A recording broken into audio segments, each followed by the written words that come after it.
नमस्कार मित्रांनो, आजच्या थेरीच्या लेक्चरमध्ये आपल्या सर्वांचं मी ॲडव्होकेट सतीश तुकाराम मुटकुळे आपलं स्वागत करतो. राजस कॉम्प्युटरच्या वतीनं MSCITची परीक्षा जे होणार आहेत त्या अनुषंगानं आपण काही महत्त्वाचे प्रश्न आजच्या लेक्चरमध्ये डिस्कस करणार आहोत. So welcome all of you again. तर मित्रांनो पहा, पहिला जो प्रश्न आहे तो या ठिकाणी कोणता आहे, पुढीलपैकी कोणते उपकरण हे इनपुट डिव्हाइस नाही. आता जेव्हा MCQ पॅटर्नमध्ये प्रश्न विचारला जातो त्यावेळेला हे जे 4 ऑप्शन आहे या चारीचा अर्थ आपल्याला जर प्रॉपर माहीत असेल तर आपल्याला उत्तर देणं हे थोडंसं सोपं होऊन जातं. आता या ठिकाणी याचं उत्तर जे आहे हे मॉनिटर आहे, पण मॉनिटर उत्तर काय आहे हे थोडंसं आपण थोडक्यात समजून घेऊया. पुढीलपैकी कोणते उपकरण हे इनपुट डिव्हाइस नाही. आता इनपुट डिव्हाइस म्हणजे काय की ज्या डिव्हाइसेसच्या माध्यमातून आपण कॉम्प्युटरला जे कमांड्स देतो, जे इन्स्ट्रक्शन्स देतो त्या डिव्हाइसेसला आपण इनपुट डिव्हाइस म्हणतो. आता इथं प्रश्न असा विचारलेला आहे की इनपुट डिव्हाइस कोणतं नाही आहे. तर मॉनिटर हे याचं उत्तर काय आहे, कारण की मॉनिटरवर आपल्याला युजरला, जो कोणी कॉम्प्युटरचा युजर आहे, युजरला त्याचं आउटपुट मिळत असते मॉनिटरच्या माध्यमातून. त्यामुळं मॉनिटर हे आउटपुट डिव्हाइस आहे, इनपुट डिव्हाइस नाही. म्हणून याचं जे उत्तर आहे ते उत्तर काय आहे तर मॉनिटर हे त्याचं उत्तर आहे. बाकी आता माऊस हे इनपुट डिव्हाइस आहे, आपल्या सर्वांना माहीत आहे, कारण माऊसच्या माध्यमातून आपण इन्स्ट्रक्शन देतो कॉम्प्युटरला. कीबोर्ड पण इनपुट डिव्हाइस आहे आणि जॉयस्टिकसुद्धा इनपुट डिव्हाइस आहे. तर हे जॉयस्टिकची इमेज या ठिकाणी मी दिलेली आहे. तर जॉयस्टिकसुद्धा एक काय आहे तर इनपुट डिव्हाइस आहे, कारण जॉयस्टिक हे गेम्स खेळण्यासाठी, ऑनलाईन गेम्स वगैरे खेळण्यासाठी वापरलं जाते आणि या जॉयस्टिकलासुद्धा आपण इनपुट डिव्हाइस म्हणतो. So monitor is a correct answer. पुढे जाऊया आपण. पुढीलपैकी कोणती की ही टॉगल की नाही. आता टॉगल की नाही असं या ठिकाणी म्हटलेलं आहे. आता पहा, एखादं लक्षण म्हणजे जसं की नमलॉक असू द्या, कॅप्स लॉक असू द्या, स्क्रोल लॉक असू द्या, हे चालू आणि बंद करण्यासाठी ज्या कीज आपण वापरतो, म्हणजे नम पॅड जो आहे, न्यूमेरिक पॅड जो आहे आपल्या कीबोर्डचा, तो चालू बंद करण्यासाठी आपण नम लॉकचा वापर करतो.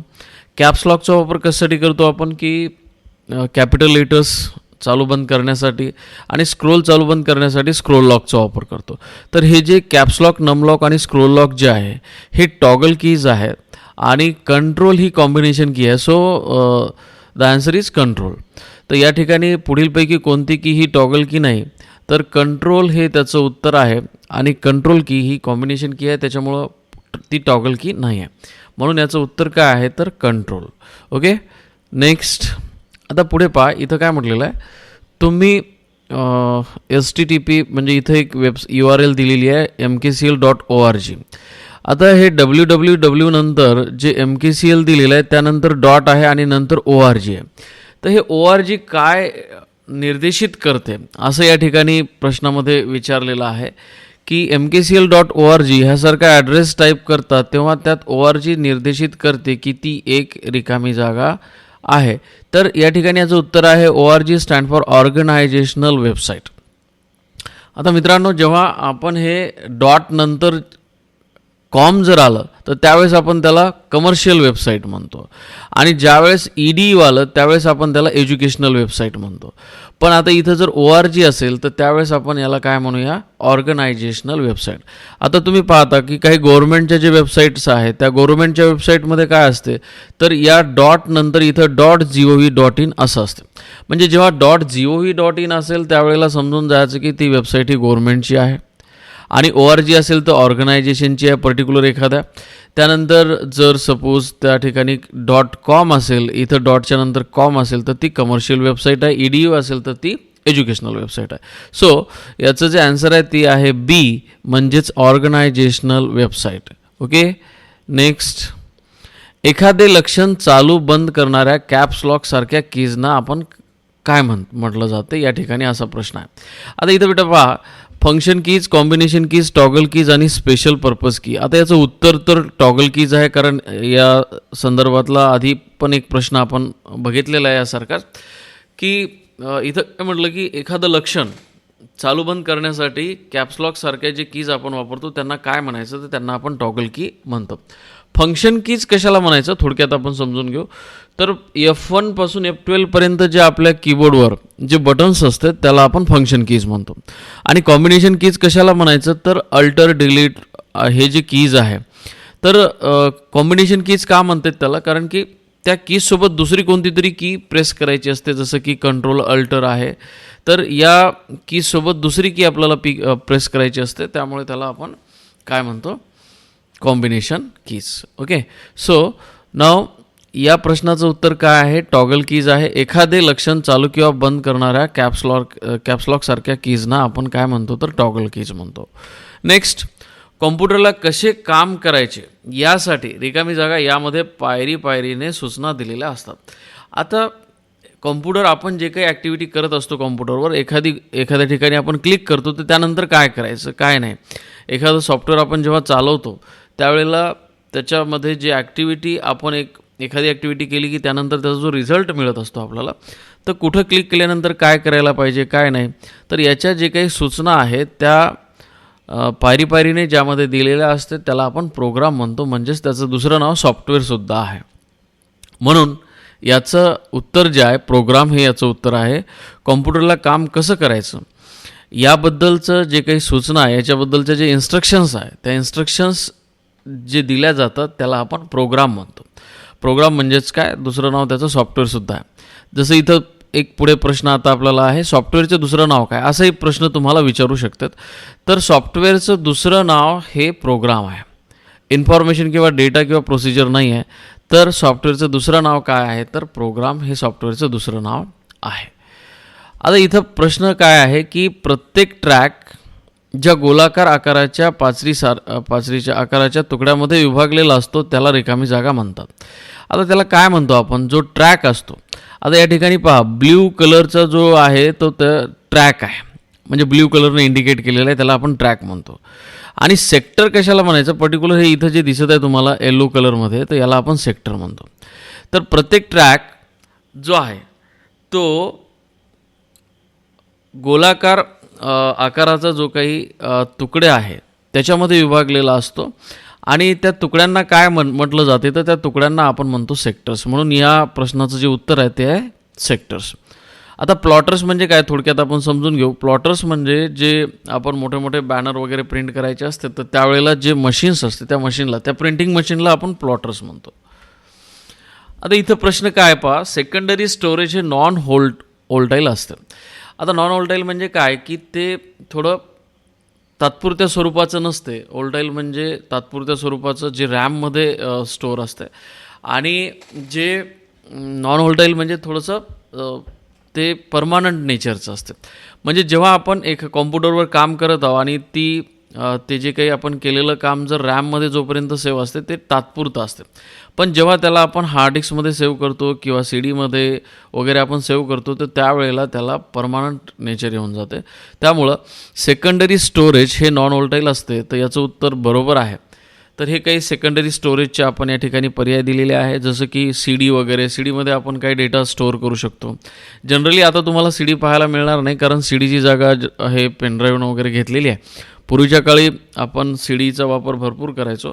त्या अगोदर फ्लॉपी डिस्क वगैरे होती, पण आता CD वगैरे हे थोडं कालबाह्य झालेलं आहे. काही ठिकाणी वापरत असतील तर माहीत नाही, पण जनरली आता ते राहिलेलं नाही आहे.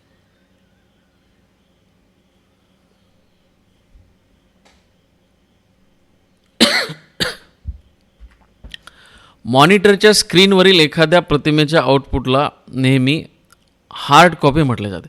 आता बघा बेटा, काय आहे की मॉनिटरवर आता जशा सध्या तुम्हाला हे जे स्क्रीन दिसत आहे, हे जे आउटपुट आहे याला आपण हार्ड कॉपी नाही म्हणत. जेव्हा मी आता समजा हा जो प्रश्न आहे, ही जी स्लाईड आहे, याची जर मी प्रिंटआउट काढली आणि ती तुम्हाला दिली, तर ते जे प्रिंटआउट आहे, पेपर आहे, तर त्याला आपण हार्ड कॉपी म्हणतो. आणि मॉनिटरवर जे आपल्याला स्क्रीनवर जे आउटपुट दिसते त्याला आपल्याला हार्ड कॉपी म्हणायचं नाही, तर ते सॉफ्ट कॉपी आहे. त्याच्यामुळे याचं उत्तर काय, चूक आहे. याचं उत्तर काय, चूक, हे याचं करेक्ट आन्सर आहे.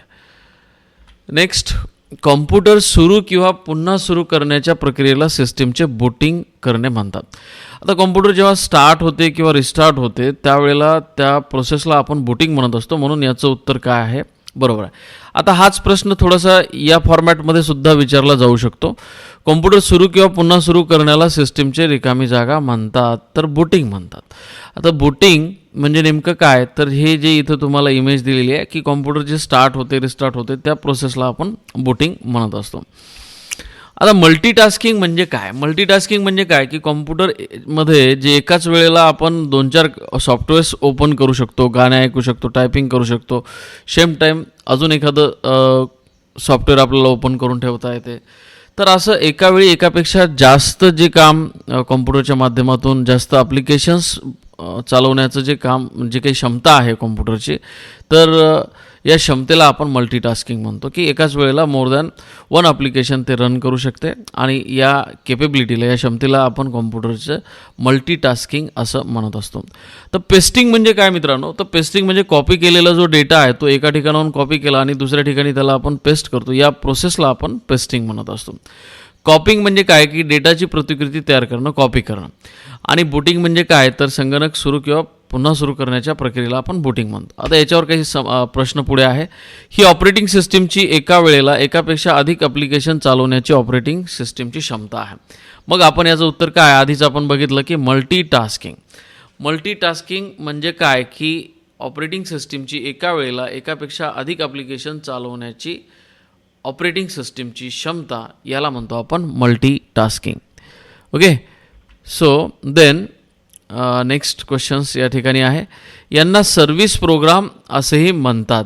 तर युटिलिटीज, याचं उत्तर आहे बेटा युटिलिटीज. तर युटिलिटीज म्हणजे नेमकं काय, तर जे काही प्रोग्राम्स आपल्या कॉम्प्युटरमध्ये असे असतात की कॉम्प्युटर स्टार्ट आणि रिस्टार्ट होताना जर काही एखादी फाईल डॅमेज वगैरे झालेली असेल तर ते रिस्टार्ट होताना त्याला रिपेअर करण्याचं काम ह्या युटिलिटीज करत असतात. तर अशा युटिलिटीजला आपण काय म्हणतो, तर सर्व्हिस प्रोग्राम असंही आपण त्याला म्हणत असतो. युटिलिटीजना सर्व्हिस प्रोग्राम असेही म्हणतात, असाही प्रश्न तुम्हाला विचारला जाऊ शकतो. ओके, देन नेक्स्ट, संगणक प्रणालीच्या संदर्भात सिस्टीम युनिटचा संदर्भ घेण्यासाठी आणखीन कोणती संज्ञा वापरली जाते. तर जसं संगणक प्रणाली जी आहे त्या संदर्भात सिस्टीम युनिटचा संदर्भ देण्यासाठी अजून कोणती प्रणाली वापरली जाते, तर सिस्टीम चेसिस त्याला म्हटलं जाते. आता मदरबोर्ड हा वेगळा पार्ट आहे. मदरबोर्ड म्हणजे काय की हे एक आपल्या सिस्टीम युनिटमधला अतिशय महत्त्वाचा पार्ट आहे मदरबोर्ड. आणि या मदरबोर्डच्या माध्यमातून सर्व इनपुट आउटपुट डिव्हायसेस त्या मदरबोर्डला कनेक्ट असतात आणि त्याच्या माध्यमातून कम्युनिकेट होत असते. हार्ड ड्राईव्ह म्हणजेच हार्ड डिस्क आणि CPU म्हणजे काय, तर सेंट्रल प्रोसेसिंग युनिट, हे त्याचं लॉंग फॉर्म आहे. पुढे हा अतिशय महत्त्वाचा प्रश्न आहे.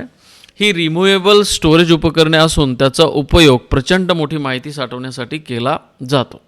आता पहा बेटा की CD मध्ये जे आपण डेटा स्टोअर करत असतो तर तो डेटा जो आहे हा खूप मोठ्या प्रमाणावर राहत नाही. म्हणजे एक 700 MB पर्यंत, जर DVD असेल तर 4.7 GB पर्यंत, थोडीशी ब्ल्यूरे डिस्क म्हणजे थोडीशी हाय कॅपॅसिटी DVD असेल तर त्याच्यामध्ये 10-12 GB पर्यंत. पण हार्ड डिस्क पॅकमध्ये काय आहे की खूप मोठ्या प्रमाणावर तुम्हाला डेटा स्टोअर करून ठेवता येते, जसं की 1 TB 2 TB असं मोठ्या कॅपॅसिटीच्या ह्या स्टोरेज डिव्हाइस असतात. त्याच्यामुळं हार्ड डिस्क पॅक्स हे त्याचं उत्तर आहे. फ्लॉपी डिस्कमध्ये डेटा हा फार मोठ्या प्रमाणावर आपण साठवू शकत नाही, ते खूप आधी वापरलं जायचं, म्हणजे CDच्या अगोदर फ्लॉपी डिस्क स्टोरेज डिव्हाइस म्हणून वापरलं जायचं. सो याचं उत्तर जे आहे ते आहे हार्ड डिस्क पॅक्स. अतिशय महत्त्वाचा प्रश्न आहे. आता इथं पहा काय म्हटलेलं आहे की तुम्ही संगणकाची जोडणी कम्युनिकेट आणि महत्त्वाची देवाणघेवाण करण्यासाठी केल्यास त्याचा परिणाम म्हणजे नेटवर्क. म्हणजे जेव्हा आपण आता जसं आपलं कॉम्प्युटरची लॅब आहे राजस कॉम्प्युटरची, तर काय होते की मला एका कॉम्प्युटरवरून दुसऱ्या कॉम्प्युटरमध्ये डेटा इंटरनेट शेअर करायचा आहे, तर अशा वेळेस मी एक लॅनचं स्विच असते, त्या स्विचच्या माध्यमातून या सर्व कॉम्प्युटरला एकत्र अटॅच करत असतो आणि त्याला आपण नेटवर्क म्हणतो. तर हे काही नेटवर्कचे प्रकार दिलेले आहे. नेटवर्कचे जे प्रकार आहे याला नेटवर्क टोपोलॉजी टाईप्स या ठिकाणी दिलेलं आहे. पॉईंट टू पॉईंट आहे, त्यानंतर बस नेटवर्क आहे, त्याच्यामध्ये अशा पद्धतीचं नेटवर्क असते. रिंग नेटवर्क, त्यानंतर star network, line network, mesh network आणि ट्री नेटवर्क, हे काही नेटवर्क टोपोलॉजी या ठिकाणी तुम्हाला इमेजमध्ये दिसत आहे. सो याचं उत्तर काय बेटा मग नेटवर्क. आता हे इंट्रानेट म्हणजे काय की पर्टिक्युलर एखाद्या ऑर्गनायझेशनमध्ये जे कनेक्टिव्हिटी असते तर त्यावेळेस त्याला इंट्रानेट म्हणतो आणि इंटरनेट तर वर्ल्ड वाईड आपण वापरत असतो, तर त्या नेटवर्कला आपण इंटरनेट म्हणतो, जे वर्ल्ड वाईड आपण वापरतो. इलेक्ट्रॉनिक दस्तऐवज पारंपरिक पद्धतीने पाठवणे व स्वीकारणे यासाठी हा जलद व कार्यक्षम पर्याय उपलब्ध करून देते. तर ईमेलच्या माध्यमातून आपण काय करत असतो की जे काही आपले डॉक्युमेंट्स वगैरे आहे ते आपण पाठवू शकतो. म्हणून याचं उत्तर काय आहे, ईमेल. की इलेक्ट्रॉनिक दस्तऐवज पारंपरिक पद्धतीने पाठवणे म्हणजे आपण आपलं एखादा बायोडेटा आहे, काही एज्युकेशनल डॉक्युमेंट्स आहे, KYC डॉक्युमेंट्स आहे, एकमेकांसोबत कम्युनिकेट करायचे असतील तर त्यावेळेला आपण ईमेलचा वापर करत असतो. जीमेल म्हणजे काय, तर बऱ्याच वेळेस इथं थोडंसं कन्फ्युजन असते की काही जणांना जीमेल आणि ईमेलमधला फरक जो आहे तो कधी कधी लक्षात येत नाही. आता जीमेल हे स्पेसिफिक गुगल कंपनीचा जो ईमेल आय डी असतो त्याला आपण जीमेल आय डीसुद्धा म्हणतो. आणि ईमेल हे कॉमन नेम आहे, कारण ईमेल सर्व्हिसेस वेगवेगळ्या कंपनीज प्रोव्हाइड करत असते, जसं की याहू आहे, रेडिपमेल आहे. पण इन जनरल आपल्या सर्वांच्या मोबाईलमध्ये जीमेल जास्तीत जास्त आपण वापरतो. त्याचं कारण असं आहे की जेव्हा आपण मोबाईल घेतो त्याच वेळेला आपण जीमेल अकाउंट त्यामध्ये तयार करत असतो, म्हणून सर्वांचा जीमेल आय डी असतो, म्हणजेच गुगल कंपनीचा ईमेल आय डी. त्याच्यामुळं ईमेल म्हणजे काय, तर हे कॉमन नेम आहे. ईमेलमध्ये सर्व कंपनीचे मेल आले, पण जीमेल हा स्पेसिफिक आहे. स्पेसिफिक म्हणजे कसं की तो गुगल कंपनीच्या ईमेल आय डीला आपण जीमेल आय डी म्हणतो. ई शॉपिंग तुम्हाला माहीत आहे, त्याच्यामुळं याचं उत्तर जे आहे ते ईमेल आहे, जीमेल नाही आहे. Okay, so thank you. आजच्यासाठी एवढंच. पुन्हा भेटूया उद्या नवीन प्रश्नासह. धन्यवाद.